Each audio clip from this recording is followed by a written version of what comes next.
कभी आपने सोचा है कि रोटी का एक टुकड़ा भी समाज में क्रांति ला सकता है? एक चूल्हा भी समाज की दीवारों को तोड़ सकता है। यह कहानी किसी राजा महाराजा की नहीं, बल्कि टिहरी गढ़वाल के बूढ़ा केदार गांव की है, जहां से 1950 में शुरू हुआ एक ऐसा सामाजिक प्रयोग जिसने साझे चूल्हे से समाज की आत्मा तक को गर्माहट पहुंचाई। यह कहानी है धर्मानंद नौटियाल, बादर सिंह राणा और भरपुरु नगवाण जी की, और कलम है वरिष्ठ पत्रकार और समाज सेवी युगवाणी के लेखक कुंवर प्रसून जी और विचारक और लेखक डॉक्टर पवन कुदवान जी की। एक ब्राह्मण, एक ठाकुर और एक दलित। जहां जाति की दीवार पहाड़ों से भी ऊंची थी, वहां इन तीनों ने इंसानियत की आग जलाई। 26 जनवरी 1950 जब भारत का संविधान लागू हुआ, धर्मानंद नौटियाल, जिन्हें लोग संत कहते थे, भरपुरु नगवाण, एक दलित शिल्पकार, और बादर सिंह राणा, जो कि एक मालगुजार ठाकुर थे, तीनों ने सोचा कि देश तो आजाद हो गया, पर क्या हमारे गांव के मन आजाद हुए? उन्होंने निर्णय लिया कि स्वतंत्र भारत में छुआछूत के लिए कोई जगह नहीं हो, और इसी संकल्प के साथ उन्होंने किया सहभोज, एक साथ खाना खाने का आयोजन। कुंवर प्रसून जी लिखते हैं कि समाज के इस कार्यक्रम में गांव के अनेकों लोगों ने हिस्सा लिया, परंतु धर्मानंद नौटियाल समेत 15-16 लोगों पर रूढ़िवादियों ने चंद्रायण लगा दिया। चंद्रायण यानी सामाजिक बहिष्कार। हालांकि भरपुरु नगवाण दलित थे और उनके साथ चंद्रायण जैसा व्यवहार पहले से ही होता था, परंतु सहभोज में भाग लेने के कारण उन्हें भी घृणा का पाठ समझा जाने लगा। कई लोग गोमूत्र आदि पीकर अपने को शुद्ध कर गए थे तथा चंद्रायण से बच गए थे। जिन लोगों की चंद्रायण होती थी, उनका हुक्का पानी बंद कर दिया जाता था और उनसे कोई भी सामाजिक आदान प्रदान नहीं होता था।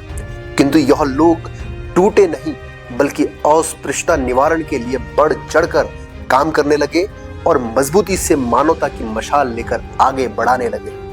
सन 2002 में युगवाणी नामक पत्रिका में प्रकाशित कुंवर प्रसून जी के लेख 3 कार्यकर्ताओं का सहजीवन में वे लिखते हैं कि धर्मानंद नौटियाल और बादर सिंह राणा ने एक साझा मकान बनाया, जिसे बनाने में भरपुरु नगवाण का भी सहयोग मिला। क्योंकि नगवाण की जमीन जायदाद पड़ोसी गांव रक्षिया में थी, इसलिए वे इस मकान में साझेदारी नहीं हुई। लेकिन इससे जो सामाजिक और पारिवारिक गतिविधियां शुरू हुई, वो केवल इन 3 कार्यकर्ताओं की नहीं, बल्कि इनके परिवारों की भी थी। इस मकान में मिलजुल कर भोजन बनाते, मिलजुल कर खाते और मिलजुल कर खेत खलिहान, जंगल, पनघट आदि में काम करने के लिए जाते। क्योंकि धर्मानंद नौटियाल व बादर सिंह राणा की खेती बूढ़ा केदार थाती गांव में पड़ती थी, इसलिए वह उसमें साथ साथ काम करते थे और घर में साथ साथ खाते सोते थे। किंतु नगवाण रक्षिया से यहाँ काम करने आते थे तथा ये लोग उनके साथ वहां जाते थे। खाना तीनों परिवार का एक साथ बनता था। जब थाती में काम होता था तो वहां, और जब रक्षिया में होता तो वहां। इस तरह जब भिन्न भिन्न जाति बिरादरियों के 3 परिवार एक हो गए तो भिलंगना घाटी में तहलका मच गया। कोई उनके साहस की दाद देते तो कोई उनकी हंसी उड़ाने लगे। संत धर्मानंद नौटियाल ने दलित बच्चों के लिए रात्रि पाठशाला खोली, जहां वही बच्चे चाय बनाते, पानी लाते और भी सारा काम करते, और वे ब्राह्मण संत उन बच्चों के हाथों का चाय पानी पीते थे। हरिजन सेवक संघ की मदद से उन्होंने एक उद्योगशाला भी बनाई थी, जहां जूते बनाते, बढ़ईगिरी सिखाई जाती, कताई बुनाई का काम होता। धीरे धीरे वे विनोबा भावे के भूदान आंदोलन और शराबबंदी आंदोलन में भी जुड़ गए। मंदिर प्रवेश आंदोलन में तो सुंदरलाल बहुगुणा तक उनके साथ थे। जब दलित मंदिर में घुसे तो बहुगुणा जी ने मंदिर की चौखट में हाथ रखकर भीड़ को रोका। कभी कभी इतिहास किताबों में नहीं, बल्कि मौन साहसों में भी लिखा जाता है। समय बीता और कहानी धीरे धीरे धुंध में खोने लगी। लेकिन सन 2022 में डॉक्टर पवन कुदवान ने कुंवर प्रसून जी का लेख पढ़ा, 3 कार्यकर्ताओं का सहजीवन। उनकी आत्मा हिल गई और वे निकल पड़े बूढ़ा केदार की ओर, और वहां देखा कि वह साझा मकान आज भी खड़ा है। दीवारों में दरारें हैं, पर उन दरारों से अब भी इंसानियत झांकती है। डॉक्टर कुदवान ने इस कहानी को फिर से लिखा साझे चूल्हे की कहानी के रूप में, ताकि नई पीढ़ी जाने कि सामाजिक समानता का यह सबसे बड़ा प्रयोग उत्तराखंड की धरती पर हुआ था। डॉक्टर पवन कुदवान लिखते हैं कि गांव के एक 80 वर्षीय वृद्ध पूरन दास ने बताया कि इस 3 मंजिले मकान के लिए पत्थर आदि वे भी लाए थे।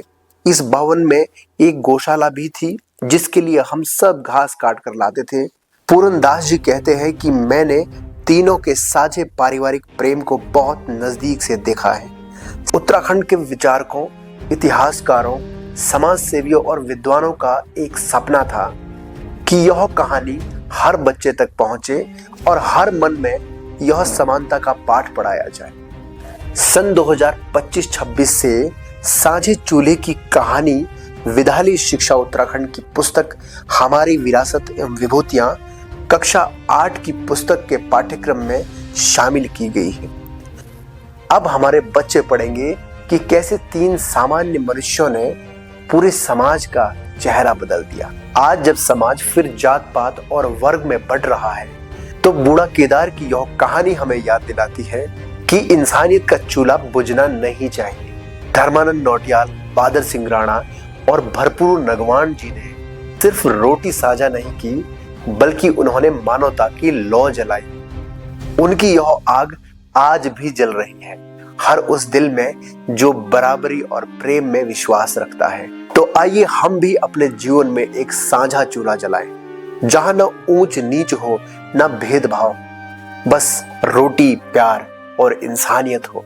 अगर इस कहानी ने आपके दिल को छुआ है, तो इसे जरूर शेयर करें, ताकि हर घर में वो साझा चूल्हा जल पाए। अगली वीडियो में मिलते हैं उत्तराखंड के उन नायकों के साथ जिन्होंने मैं को हम बना दिया। नमस्कार।